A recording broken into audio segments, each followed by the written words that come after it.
Adik dari sahabat saya berusia 38 tahun, sebut saja Dinda, hidupnya berubah total saat dia menemukan suaminya selingkuh. Karena sakit hati dan emosi, dia langsung minta cerai dan membawa pergi anak mereka yang berusia 12 tahun.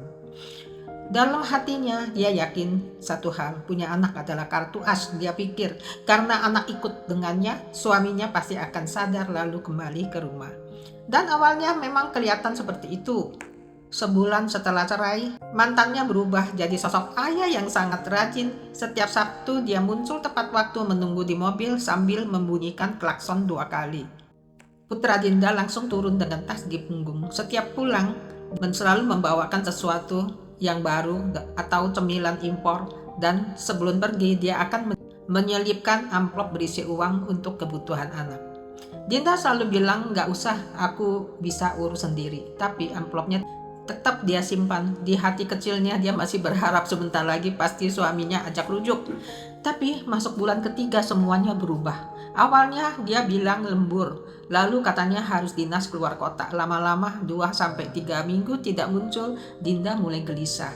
Dia telepon, kadang diangkat sebentar, lalu dijawab sibuk, kadang langsung ditolak. Sampai suatu hari sang putra pulang dengan mata merah. Setelah ditanya berulang kali, akhirnya anak itu cerita, waktu pergi ke mall, ayahnya bersama seorang wanita berbaju merah. Mantan suaminya menyuruh anaknya memanggil wanita itu tante dan membelikan wanita itu kalung emas. Malam itu Dinda panik. Dia menunggu anak tertidur lalu menelpon mantan suaminya berkali-kali, lebih dari 10 kali, tapi tak ada yang diangkat.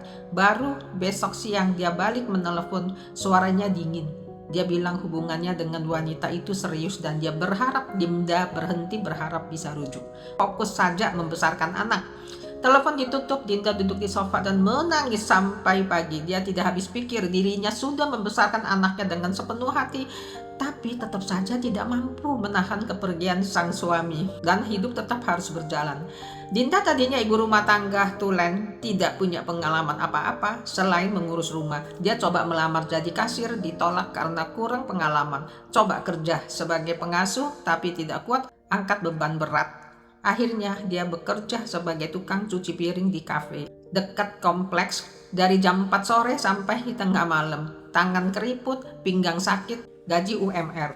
Suatu hari anaknya pulang sekolah sendiri. Saat menyeberang dia tersenggol sepeda dan lututnya sobek cukup parah. Karena takut bikin ibunya khawatir, dia diam saja. Baru saat mandi malam Dinda melihat dukanya, dia langsung memeluk anak itu sambil menangis, menyalahkan diri sendiri karena tidak bisa merawat anak dengan baik.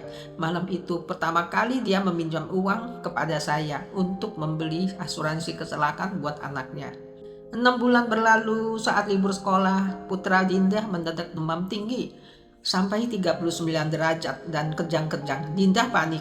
Dia terpaksa menelpon mantan suaminya. Setengah jam kemudian pria itu datang bersama wanita berbaju merah.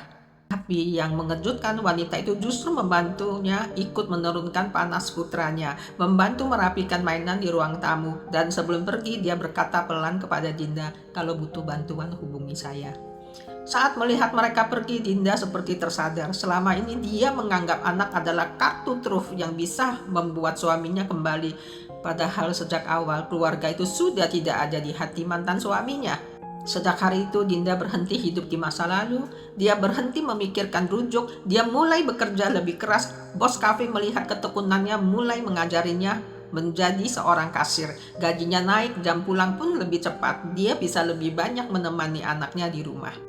Anaknya pun tumbuh semakin mandiri. Pulang sekolah dia langsung kerjakan PR, panaskan makanan dan menunggu ibunya pulang untuk makan bersama.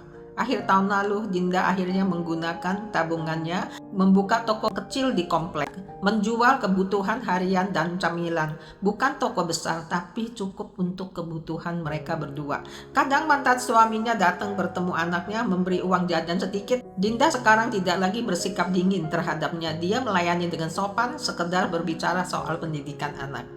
Suatu hari saya mampir di tokonya. Dinda berkata pelan tapi mantap, dulu aku pikir punya anak itu bisa mempertahankan segalanya.